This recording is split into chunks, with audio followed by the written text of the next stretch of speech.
Christmas dinner at the Harrison family table had always been about appearances.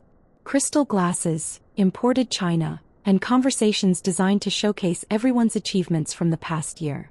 This Christmas Eve was no different except for the fact that I was apparently about to be disowned. "Sophia, we need to discuss your living situation," my mother announced, cutting into her prime rib with surgical precision. Her voice carried that particular tone she used when she was about to deliver bad news while maintaining perfect dinner party etiquette. I looked up from my plate, fork halfway to my mouth. Around the mahogany table sat my entire family. My parents, my older brother Marcus with his wife Jennifer, and my younger sister Ashley with her fiancé David. Everyone was dressed in their Christmas finest, the dining room glowing with candlelight and expensive decorations. "What about my living situation, Mom?" I asked, though I had a sinking feeling I knew where this was going. "Well, dear," she said, not making eye contact, "your father and I have been discussing it and we think it's time you found your own place." My father nodded gravely. "You're 28 years old, Sophia. It's embarrassing to tell people our daughter still lives at home. Especially since you can barely afford to take care of yourself," Marcus added, smirking as he reached for his wine glass. "I mean, what do you even do for work? That little computer thing." "I do web development," I said quietly. "Right, playing on computers all day," Ashley chimed in. "While the rest of us have real careers." Jennifer, who worked as a nurse, looked uncomfortable but said nothing. David, a financial advisor, just concentrated on his food. "The point is," my mother continued, her voice taking on that sharp edge I knew so well, "you're too broke for this family. We have a certain standard to maintain, and frankly, your situation reflects poorly on all of us." I felt my cheeks burning. "Too broke for this family? Look at your siblings," my father said, gesturing around the table. "Marcus is a successful attorney-making partner at his firm. Ashley is a marketing director at a Fortune 500 company. Even David here manages portfolios worth millions of dollars. And you," my mother added, finally looking at me directly, "live in our guest room, drive a 12-year-old Toyota, and from what we can tell make maybe $30,000 a year doing whatever it is you do on that computer." "It's web development," I repeated. "Whatever. The point is it's not working out. We've decided you need to move out by New Year's Day." The silence that followed was deafening. I could hear the grandfather clock ticking in the corner, the soft classical music playing from the sound system, even the subtle hum of the expensive wine refrigerator in the kitchen. "Where am I supposed to go?" I asked. "That's not our problem anymore," my father said coldly. "You're an adult. Figure it out." Marcus leaned back in his chair with a satisfied expression. "Maybe this will finally motivate you to get serious about your life. Find a real job, meet someone with actual prospects. Unlike your current situation," Ashley added, "which is basically like having a live-in teenager who never grew up." I stared at my plate, feeling smaller with each word. This wasn't entirely unexpected. My family had never hidden their disappointment in my career choices or lifestyle. But having it laid out so brutally on Christmas Eve felt particularly cruel. "I don't understand," I said slowly. "I pay rent. I buy my own food. I don't ask you for money." $300 a month isn't rent," my mother scoffed. "It's charity. And frankly, we're tired of pretending this arrangement works for anyone. We're thinking of converting your room into a home office anyway," my father added. "Something more productive." That's when my phone rang. The ringtone cut through the tense silence like a knife. Everyone at the table turned to look at me with varying degrees of annoyance. "Turn that off," my mother hissed. "We're having a family discussion." But I glanced at the caller ID and froze. It was a number I recognized immediately. My private banking advisor at Goldman Sachs. "I need to take this," I said. "Absolutely not," my father said firmly. "Whatever telemarketer is calling you can wait." "It's not a telemarketer. It's my bank." Marcus laughed. "Your bank? What bank calls people on Christmas Eve? And what could they possibly want with you?" I looked around the table at my family's faces, skeptical, dismissive, and increasingly irritated. Something inside me snapped. "You know what? You're right. Let's find out what they want." I answered the call and immediately put it on speaker. "Good evening, Ms. Harrison. This is Richard Pemberton from Goldman Sachs Private Wealth Management. I apologize for calling on Christmas Eve, but I wanted to personally inform you about an urgent matter regarding your account." The entire table went silent. My mother's fork, which had been halfway to her mouth, stopped mid-air. "What kind of matter, Richard?" I asked calmly. "Well, as you know, we've been managing the diversification of your investment portfolio, and I'm pleased to inform you that your account has crossed a significant milestone. As of market close today, your total assets under management with us have exceeded $127 million. You could have heard a pin drop. My mother's fork clattered to her plate. "I wanted to personally congratulate you," Richard continued, "and discuss some additional investment opportunities that might interest someone in your position. We have some exclusive offerings for clients with portfolios of your magnitude." Marcus's wine glass froze halfway to his lips. "Additionally," Richard went on, "I wanted to confirm that the $2.3 million quarterly distribution from your various business holdings has been processed and should appear in your checking account tomorrow morning." Ashley's mouth fell open. "I also wanted to let you know that the real estate acquisition you've been considering, that commercial property in downtown Portland, we've been able to negotiate the price down to $8.7 million. Shall I proceed with the purchase?" My father looked like he was seeing a ghost. "Richard," I said, maintaining my composure even though my heart was pounding, "can I call you back tomorrow? I'm in the middle of dinner with my family." "Of course, Ms. Harrison. And might I add, your cryptocurrency investments have performed exceptionally well this quarter. The diversification strategy we discussed has really paid off. Enjoy your holiday and we'll speak soon." "Thank you, Richard. Have a wonderful Christmas." I hung up the phone and set it down beside my plate. Then I picked up my fork and took a bite of my prime rib as if nothing had happened. The silence stretched on for what felt like hours. Finally, Marcus cleared his throat. Who was that?" "My private wealth manager at Goldman Sachs," I replied calmly. "You're what?" my mother whispered. "My private wealth manager. Richard Pemberton. Really nice guy. Harvard MBA, manages portfolios for high net worth individuals." "High net worth." Ashley's voice came out as a squeak. "Well, their minimum for private wealth management is usually around $10 million in assets, but they made an exception for me when I hit $5 million about 3 years ago." My father was staring at me like I was speaking a foreign language. "Sophia, what is going on? What do you mean? That phone call, $127 million. Is this some kind of joke?" I set down my fork and looked around the table at my family's stunned faces. "No joke, Dad. That's my current net worth, give or take a few million depending on market fluctuations." "That's impossible," Marcus said flatly. "You live in our guest room and drive a 12-year-old car." "I live in your guest room because it's convenient and I travel a lot for work. I drive a 12-year-old car because it's reliable and I don't care about status symbols." "What work?" my mother demanded. "You said you do web development." "I do. Among other things."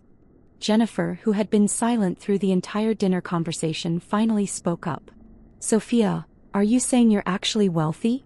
"Extremely wealthy, yes." The word, extremely, seemed to hit the table like a physical blow. "How?" Ashley whispered. I took a sip of wine. A $200 bottle my parents had been saving for a special occasion, though I'd been buying similar bottles by the case for my own collection. Well, the web development thing was true initially.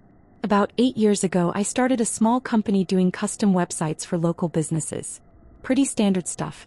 But I noticed that most of my clients needed the same basic features: inventory management, customer databases, payment processing, that sort of thing. My family listened with rapt attention as if I was telling them a fairy tale. So I developed a comprehensive business management platform, basically software that could handle everything a small to medium business needs to operate. Instead of charging clients for individual websites, I started licensing the software. "How much does software like that cost?" David asked quietly. It was the first thing he'd said all evening. "The base license starts at about $500 per month per business. But most clients upgrade to premium packages that run between $2,000 and $5,000 monthly, depending on their needs." I could see Marcus trying to do math in his head. "How many clients do you have?" he asked. "Currently, about 3,200 active licensees." The table went silent again as everyone processed those numbers. "That's..." my father began. Between $1.6 million and $16 million per month in recurring revenue, yes, I finished. Though most clients are in the $2,500 range, so we average about $8 million monthly. My mother asked faintly. I have a team of about 150 employees now. Developers, customer service, sales, marketing. We're actually headquartered in that new tech building downtown. Harrison Digital Solutions occupies floors 12 through 15. Harrison Digital Solutions, Ashley repeated slowly. That's your company? That's one of my companies, yes. One of your companies? My father's voice cracked slightly. Well, the software business was doing well, so I started investing in other ventures. I own a digital marketing agency, 3 online retail companies, and I've been doing angel investing in tech startups for the past 4 years. I paused to take another bite of prime rib. Plus real estate, of course. Commercial properties, some residential developments, a few vacation rentals in popular markets. The cryptocurrency thing he mentioned, Marcus said weakly. Oh, that. Yeah, I got into Bitcoin and Ethereum pretty early. 2016, I think. That investment alone is worth about $23 million now. My mother set down her wine glass with a shaking hand. Sophia, this is unbelievable. I know it's a lot to process. Why didn't you tell us? Ashley demanded, her voice rising. Why let us think you were struggling? I considered the question carefully. When would I have told you? During which conversation where you asked about my work with genuine interest instead of dismissing it as playing on computers? The accusation hung in the air. We ask about your work, my mother protested weakly. No, you don't. You ask when I'm going to get a real job. You ask when I'm going to stop wasting my time with computers. You ask when I'm going to find a nice man with a stable career and settle down properly. I looked around the table. Marcus, when's the last time you asked me about my business? Not when I was going to change careers, but actually asked what I do day to day. He had no answer. Ashley, when have you ever shown interest in my projects? She stared at her plate. Mom, Dad, when have either of you ever asked to see my work or wanted to understand what I've built? The silence was deafening. But that's not even the real reason I didn't tell you, I continued. The real reason is that your love always felt conditional. Marcus is valuable because he's a lawyer. Ashley is valuable because she has a corporate job. I was the disappointment because I didn't fit your definition of success. That's not true, my father said, but his voice lacked conviction. Isn't it? 20 minutes ago, you told me I was too broke for this family and demanded I move out. What changed? The only thing that's different now is that you know I have money. My mother's eyes filled with tears. Sophia, we love you. Do you love me, or do you love the idea of having a wealthy daughter? Because 5 minutes ago, you were ready to cut me off completely. The truth of that statement settled over the table like a heavy blanket. We had no idea, my father said quietly. That's the point, Dad. You had no idea because you never wanted to know. You decided who I was based on superficial observations and never bothered to look deeper. Jennifer cleared her throat gently. Sophia, can I ask you something? Sure. Why do you still live here? With that kind of money you could live anywhere. I smiled at her. She was the only one who'd asked a question that seemed to come from curiosity rather than shock or defensiveness. Honestly, I travel about half the year for business. When I'm home, I like being around family, even when they think I'm a failure. This house has good memories for me. And the guest room has great internet connectivity, which is all I really need for work. Plus, I added, I've been looking at houses, but I'm pretty particular. I put an offer on a place in the hills last month. 4,000 square feet, pool, home office, 3-car garage. But the sellers wanted $2.8 million, and I thought that was overpriced for the neighborhood. Marcus made a choking sound. You were going to spend $2.8 million on a house? Ashley asked. Well, I offered $2.4 million. They countered at $2.60, but I decided to keep looking. No point in overpaying even if you can afford it. My mother put her head in her hands. I feel like I don't know you at all. You don't, I said gently. But you could. If you wanted to. We do want to, my father said quickly. Of course we do. Do you? Because earlier today you were embarrassed to tell people I live here. Now that you know I'm wealthy, are you going to be proud to tell people your daughter is a successful entrepreneur? He had no answer for that. I don't need your pride, Dad. I've been successful for years without it. But if we're going to have a relationship going forward, it needs to be based on who I actually am, not on your assumptions about who you think I should be. What does that mean? My mother asked. It means you need to decide whether you love your daughter Sophia, who builds software companies and makes smart investments and drives old cars because she thinks new cars are a waste of money, or whether you only love the idea of having a wealthy daughter you can brag about. I stood up from the table. I'm going to go upstairs and pack some things. Richard mentioned that commercial property deal and I want to review the numbers tonight. I'll probably fly to Portland tomorrow to take a look at it in person. Wait, Marcus said. You're leaving. Well, you did tell me to be out by New Year's. I figured I'd get a head start. But, we didn't know, Ashley protested. No, you didn't. But you also didn't ask. You made assumptions about my life and then made decisions based on those assumptions. The fact that your assumptions were wrong doesn't change the fact that you were willing to cut me off based on what you thought was my financial situation. I headed toward the doorway, then turned back. For what it's worth, I never needed you to support me financially. But I did need you to support me emotionally. To believe in me. To be curious about my life instead of dismissive. My mother's voice was small. How can we fix this? I don't know if you can. But if you want to try, start by figuring out whether you're proud of me for building something meaningful, or just impressed that I have money. I went upstairs to pack, leaving my family sitting in stunned silence around their expensive Christmas dinner.